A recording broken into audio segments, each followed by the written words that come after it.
मेरी लड़की बाथरूम में मुझे तो मरी मिली है, मेरे पास पहुंचा 11 बजे फोन। अच्छा, ड्यूटी छोड़ के बाथरूम में मरी हुई मिली है।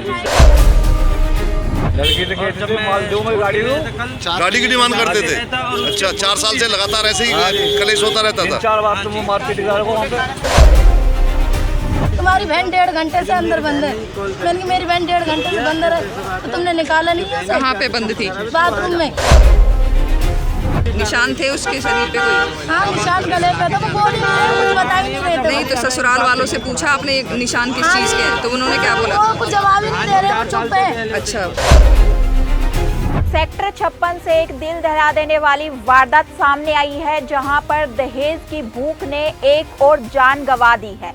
तो वहीं 23 साल की विवाहिता संगीता की संदिग्ध हालत में मृत्यु हो गई है। तो वहीं मायके वालों का आरोप है ससुराल पक्ष पर कि वह कार की मांग को लेकर लगातार उसे प्रताड़ित किया जा रहे थे। तो वहीं अब जो पीड़ित परिवार है वो इंसाफ की गुहार लगा रहा है। तो वहीं यह घटना फरीदाबाद के सेक्टर 56 की बताई जा रही है, जहां पर दहेज की भूख ने एक और की जान ले ली है। फरीदाबाद के सेक्टर 56 में रहने वाली संगीता की शादी करीब 4 साल पहले हुई थी, पर शादी के कुछ ही दिनों बाद से ससुराल पक्ष उस पर दहेज को लेकर दबाव बनाने लगा। परिवार का आरोप है कि कार की मांग को लेकर संगीता को मानसिक और शारीरिक रूप से प्रताड़ित किया जाता था। संगीता अपने पिता और भाई बहन को फोन पर अक्सर अपनी परेशानी बताती थी। आज सुबह परिजनों को सूचना मिली कि संगीता काफी देर से बाथरूम में बंद है और दरवाजा नहीं खोल रही। जब परिवार मौके पर पहुंचा तो देखा कि संगीता के गले पर रस्सी के निशान थे और उसकी मौत हो चुकी थी। मृतका का शव पोस्टमार्टम के लिए सरकारी अस्पताल में रखवाया गया है। पुलिस ने मामला दर्ज कर जांच शुरू कर दी है। परिजन दहेज हत्या का आरोप लगाते हुए दोषियों को कड़ी सजा दिलाने की मांग कर रहे हैं। मेरी लड़की बाथरूम में मुझे तो मरी मिली है, मेरे पास पहुंचा 11 बजे फोन।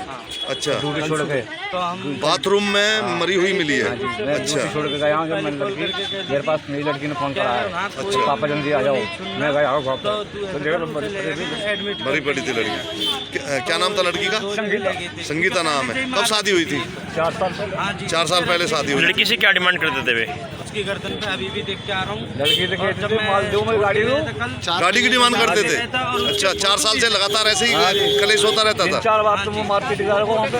अच्छा, अब आपको किसने सूचना दी थी कि आपकी लड़की की मौत हो चुकी है? मेरी लड़की ने दी थी। 4 साल। आपकी लड़की ने सूचना दी थी। अच्छा, कुछ बच्चे भी हैं आपकी लड़की के पास में? एक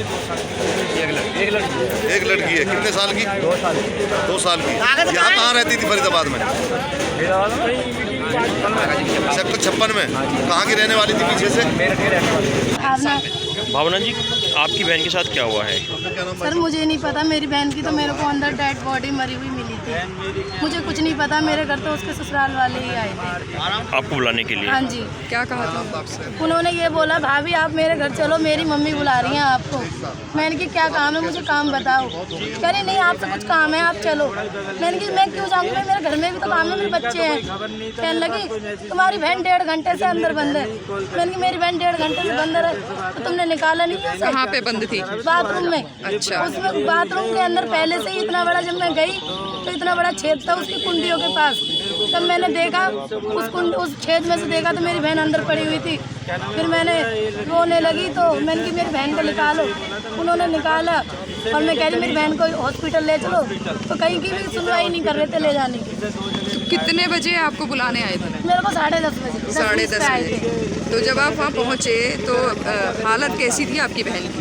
हालत तो जी बिल्कुल ही मरी हुई थी वो। अच्छा। उसके अंदर तो कुछ भी नहीं था। तो जब आपने पूछा ये निशान थे उसके शरीर पे कोई? हाँ, निशान गले पे था, वो बोली कुछ बता ही नहीं रहे थे। नहीं तो ससुराल वालों से पूछा आपने निशान किस चीज के हैं? तो उन्होंने क्या बोला? वो कुछ जवाब ही नहीं दे रहे, वो चुप है। अच्छा, उनके मुंह पे कोई रूला भी नहीं है।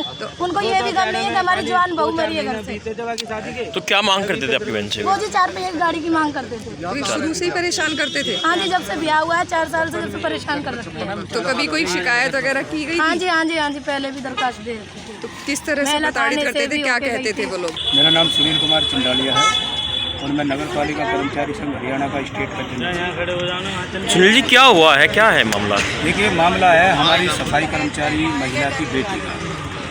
मतलब जो महिला सफाई कर्मचारी है वो हस्बैंड और वाइफ दोनों नगर निगम में सफाई कर्मचारी के निगम के रोल पर कार्यरत है। उनकी बेटी सेक्टर 56 में उनकी शादी हुई 4 साल पहले।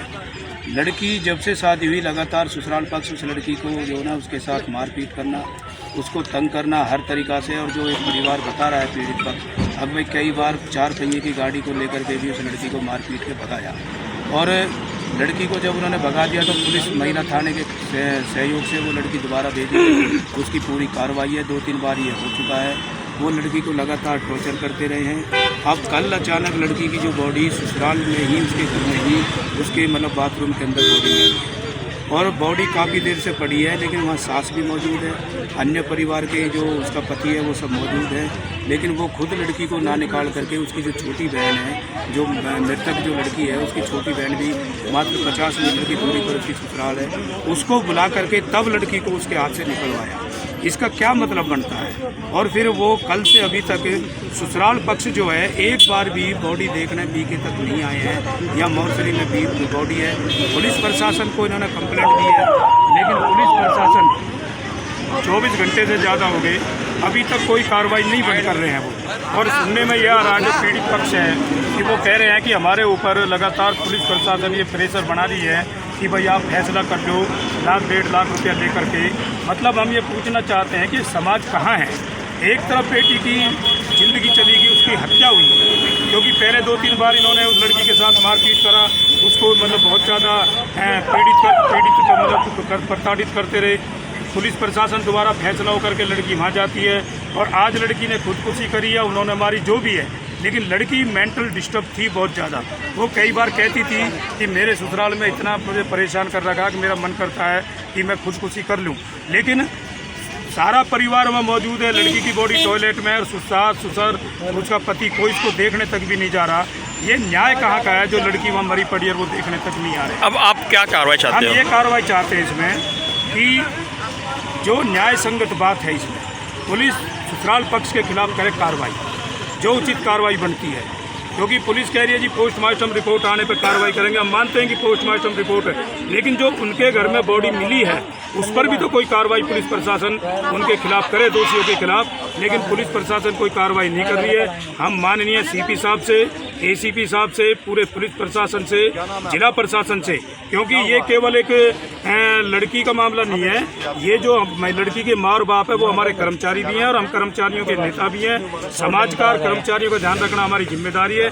नैतिक तौर पर हम ये मांग करते हैं माननीय जिला प्रशासन से और सीपी साहब पुलिस प्रशासन से कि तुरंत प्रभाव से इसका संज्ञान लेकर के जो उचित कार्रवाई बनती है वो दोषियों के खिलाफ करें। और ये पीड़ित परिवार का कहना है कि जब तक हमारे को न्याय नहीं मिलेगा, जब तक हम पोस्टमार्टम नहीं कराएंगे, ना ही बॉडी लेंगे। संगीता नाम की लेडीज थी, 23 साल थी। 20 अप्रैल 2022 को इसकी शादी हुई थी। मायकेवाड़े खेड़ीपुल थाने के अंतर्गत क्षेत्र में रहते हैं, किसान मजदूर कॉलोनी में। और आशियाना सेक्टर 56 में ये परिवार सहित रहती थी।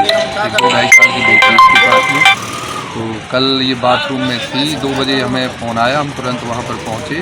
तो इसके दोनों पक्षों में वहाँ मिले और काफ़ी लोग मौजूद मिले थे, जिन्होंने दरवाज़ा तोड़ा वो भी वहाँ मिले थे।